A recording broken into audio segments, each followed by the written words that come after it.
안녕하세요. 묵чин байна. За бичлэгээр уулзсан байна. Бүгдээрээ сайн сууж байгаа үстэй. За миний хувьд бас сайн байгаа. За өнөөдрийн бичлэгээрээ тэгвэл юу сурах вэ гэхээр за аудио хэрхэн чанартай хураах вэ? Өмнө хичээлээр ямар програм дамжуулж бичих вэ гэдгийг та бүхэн бичлэг болгож оруулсан байгаа.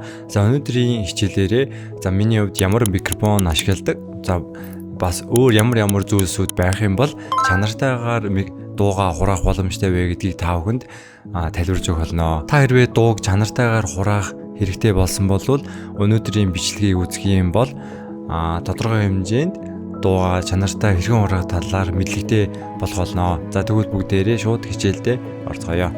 Кажа.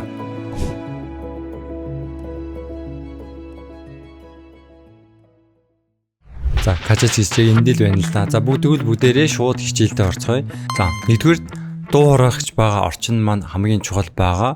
За дуу хураадаг мэргэжлийн институтууд болохоор за ямар ч цонхгүй байдаг. За тэр нь болохоор зориултын гадны машин дуу чимээг болохоор тусгаарласан байдаг.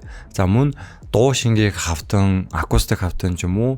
За сүүлийн үед болохоор Heracross гээд дуу шингээх хавтнуудыг маш их оруулж ирээд ямар техникуудаа тавьж байршуулж байгаа. Feedback howling буюу за уйлалт байгаа штэ. Тэгээд тэр өрөөндөө ороод хэр уйлалттай байгаа, хэр дууг шингээж байгаа вэ гэдгийг нь шалгах байгаа. За хэрвээ цонгохгүй, за тэгээд дуу шингээх зориултын хавтан байгаа ч юм уу. За тийм материалаар хийгдсэн хантай, таацтай байх юм бол дуу хураахад үнэхээр тохиромжтой гэдгийг мэдэх боломжтой. За та бүхэн яг тэр өрөөндөө ороод за хамгийн түрүүлээд за алгаа ташиж үзэх юм бол болох байгаа. За алгаа ташдаг ч юм уу, эсвэл дуулдаг ч юм уу. Тэгэх юм бол хэр цөөрэтж байгааг эхлээд шалгаж үзнэ гэсэн үг. Түүн дотор болохоор за тэр өрөөндөө за чимээ гаргадаг зүйлсүүд юу байна гэдгийг чеклэх хэрэгтэй байгаа.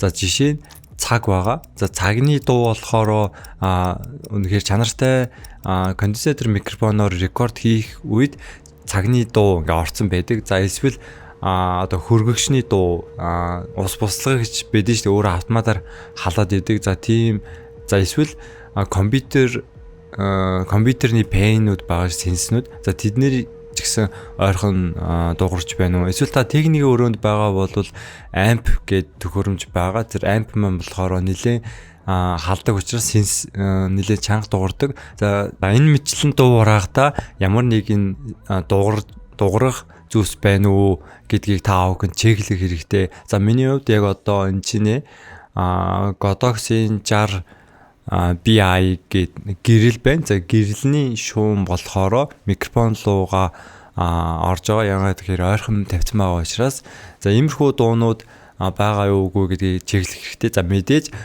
гар утасны дууг хүн заллахаас сэргийлээ заавал унтраас нь байх хэрэгтэй. За вибратор дээр тавьсан ч тэр дуу нь ордог учраас за та бүхэн гар утсаа унтраагаад эргэн тойронд байгаа төхөөрөмжөө унтраасны дараа рекорд хийхэд бэлэн болно гэсэн үг байгаа.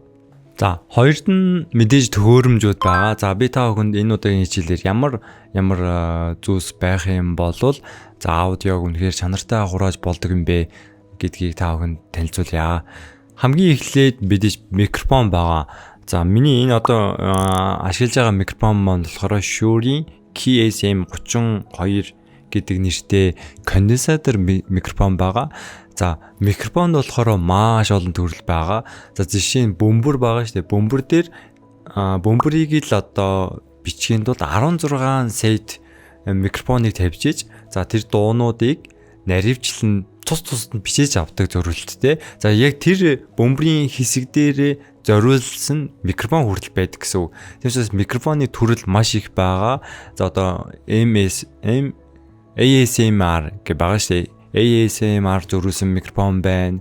За эсвэл гадна бичиг зориулсан, эсвэл дуулахад яриа, эсвэл подкаст гэдэг ч юм уу маш олон төрлийн микрофонууд байгаа. Тийм учраас би яг юу хийх гэж байгаа вэ гэдгээ тодорхойлоо тэндээ зориулагдсан микрофоныг сонгож авна. За тэр микрофонууд ямар учиртай вэ гэхээр дуучин болохоор 20-20 мянган герцийн давтамжтай байдаг байгаа. За тэр давтамжийг тэр микрофонууд нь аль хэсгийг нь сайн бичиж авах вэ гэдгээрээ хуваагдсан байдаг. Микрофоныг маш олон төрөл байгаа шүү дээ. Төрөл болгоныг нь шийдлэг албагүй л дээ. Гэхдээ хоёр төрөлд хуваах боломжтой байгаа. За конденсатор микрофон, за динамик микрофон гэж хоёр хуваадаг байгаа. За энэ динамик микрофон нь за та бүхэнд одоо би харуулж байгаа. За энэ wireless микрофонууд, за бас энэ алдартай Shure микрофон. За эдгээр микрофонууд ингээ харах юм бол динамик микрофонд ордог байгаа. За давуу тал нь болохоор эвдрэл жоохон бага. За ойрхон барьж одоо хэрэгэлдэг учраас эргэн тойрны одоо явж байгаа хөлний чимээ ч юм уу, өөр төхөөрөмжийн дуунууд ч юм уу хураагддаг учраас тэр нь бас давуу талтай байдаг. За мөн жоохон үнийн хувьд болохоор бас конденсатор микрофоноо бодоход жоохон хямдхан байдаг байгаа. За иймэрхүү динамик микрофонуудаар ч гэсэн зөрүүлэлт нь өөр байгаа. За эсрэг талд нь болохоор конденсатор микрофон байгаа. За конденсатор микрофон нь илүү range өндөртэй гэсэн юу гэхээр илүү деталь дуунуудыг рекорд хийж авдаг. Одоо жишээ нь энэ Shure маань одоо микрофон конденсатор микрофон байгаа. Тийм учраас миний одоо энэ хавийн дууг рекорд хийж авч байгаач илүү детальны одоо рекорд хийх чадвартай учраас нарийн одоо иймэрхүү одоо шуумууд байгаа шүү дээ. Одоо ийм сенсний, цагны тэр дуунуудыг ч гэсэн рекорд хийждэг. Тэр сул талтай. Тийм учраас ихэвчлэн илүү дуу тусгаарлах өөрөө эсвэл студиудад илүү их ашигладаг. За нэмэлтээр конденсатор микрофон нь болохоор 48 вольт буюу тогийг өөр дээрээ авч иж ашигладаг байгаа. Тийм учраас аудио миксер дээр эсвэл аудио интерфейс дээр нь болохоор заавал Phantom Tower гэсэн товчлуур байгаа. 48 вольт тэр товчлуурыг дарж иж микрофонд ажилдаг гэсэн үг. За динамик микрофон маань заавал одоо дарахгүй байсан ч ажилдаг. Гэхдээ конденсатор микрофоныг заавал 48 вольт гэсэн Phantom гэсэн товчлуурыг дарж байж ажилдаг байгаа. Илүү нарийн детальны бичдэг учраас. За тэгээд конденсатор микрофон маань илүү одоо эвдэрэхэд амархан гэхүү.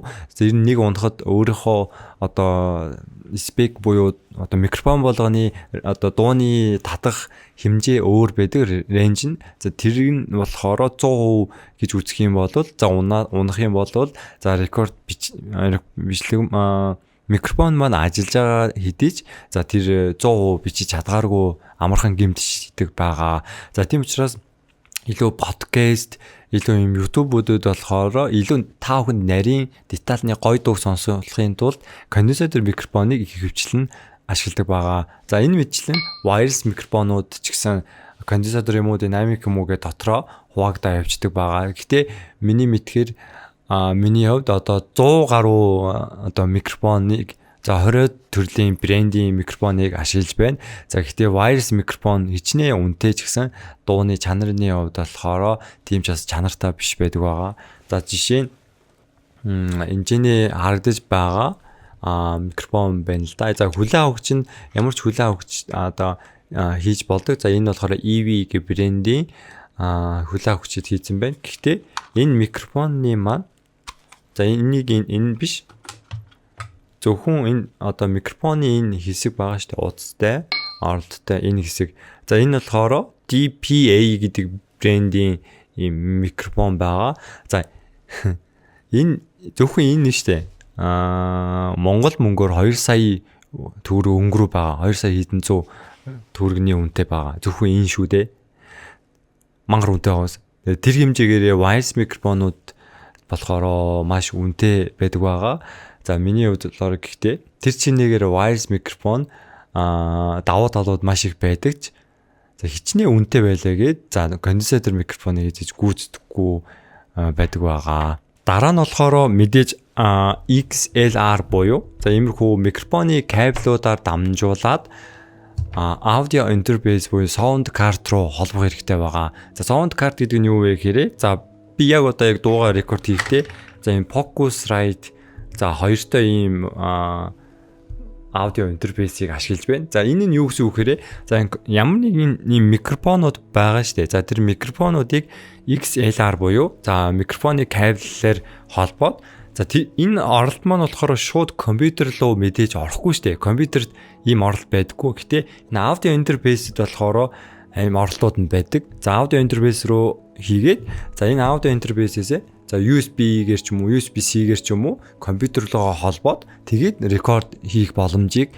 биднэрт бүрдүүлдэг тийм төхөөрөмж гэсэн үг байгаа. За энэ аудио интерфейсийн хувьд болохоор бас маш олон төрөл байгаа. Үний хувьд ч гэсэн маш олон байгаа.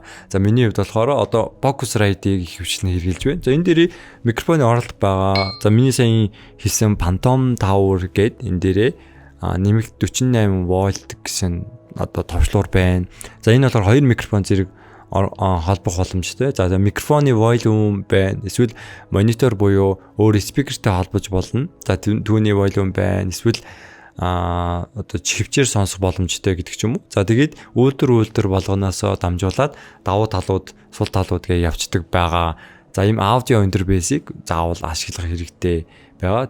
За аудио интерфейсийг ашиглах юм бол илүү одоо чанартайгаар дууг бичих боломжтой байдаг. За аудио интерфейс ашиглахгүйгээр ч гэсэн шууд рекорд хийдэг боломжтой байдаг. За энэ сүүлийн үед энэ микрофонууд болохоор шууд USB-C, USB-гээр компьютерт холбогдоод рекорд хийх боломжийг биднэрт бүрдүүлдэг. За гэхдээ тэдгээр микрофонууд үнэхээр спек буюу хүчин чадал нь их сайн байдаггүй байгаа. Дараагийн хамгийн чухал зүйл болохоор за энэ микрофоныг тогтоож байгаа одоо mic stand буюу mic-ний хөл байна. За миний хувьд болохоор одоо урдаас захиалж авсан. За ийм нэг юм.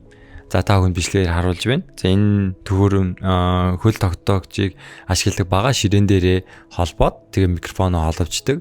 За энэ mic-ний хөл гэж байгаа. За янз бүрийн брэндийн хөлүүд байгаа. За тэгээд ширээн дээр тавьдаг ч гэсэн стендүүд маш олон үйлдвэрлэгч, маш олон загвартай байгаа. За ийм хөлнүүд маань маш их чухал байгаа. За бас pop screen гэж байдаг. За одоо бидний ярьж байгаа дууг илүү одоо биднээс одоо илүү салхи буюу одоо их гарч байгаа шүү дээ бидний ярианаас. Тэр үед болохоор микрофонууд маань илүү нөгөө гэсэн дуунуудыг илүү тэгж рекорд хийгдэд байдаг. За pop screen буюу одоо энэ хамгаалтыг хийчих юм бол за бидний одоо яриа тэр салхи амнаас гарч байгаа тэр салхи шиг тийм хүчтэй үлээж байгаа хэсгийг шүүгээд илүү зөөлхнөр дууг цэвэр рекорд хийх боломжтой байдаг байгаа.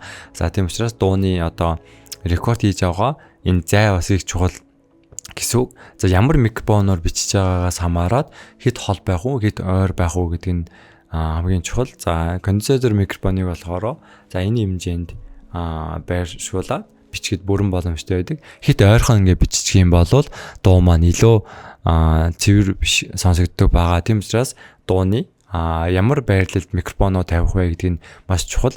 Хэрвээ та конденсатор микрофоныг ашиглаж байгаа бол маш хол бич зогсчоод хэрвээ ингэж дуу рекорд хийх юм бол дуу маань илүү сул бичигдэнэ гэсэн үг.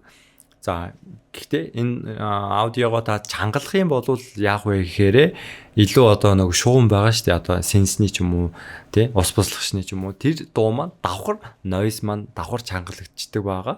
За тэхийн тулд хамгийн тохиромжтой зайд аудиогоо рекорд хийх юм бол дараа нь чангалсан ч гэсэн одоо noise шуумууд маань бага хэмжээнд чангалагдана. За түүнийг болохоор бас ингэж арилгах боломжтой байдаг байгаа. Өнөөдрийн бичлэгийг дуусны үтсэнд маш их баярлалаа. За миний хувьд хэрхэн аудиогоо рекорд хийж байгаа талаараа та бүхэн танилцууллаа. За та өнөөдрийн хичээлээр дамжуулаад за чанартайгаар аудиог рекорд хийхэд ямар төхөөрөмж, за ямар зүйлс байдгүй гэдгийг мэдэж авсан баг. За студиуд ч юм уу яг л энэ зарчмаар, энэ дарааллаар төхөөрөмжүүдээ сонгоод ашиглаж байгаа. За миний хувьд болохоор аудио интерфейсийг маш олон ашиглаж байна. За хамгийн том нь угаасаа мэдээж аудио миксер байгаа шүү дээ тий.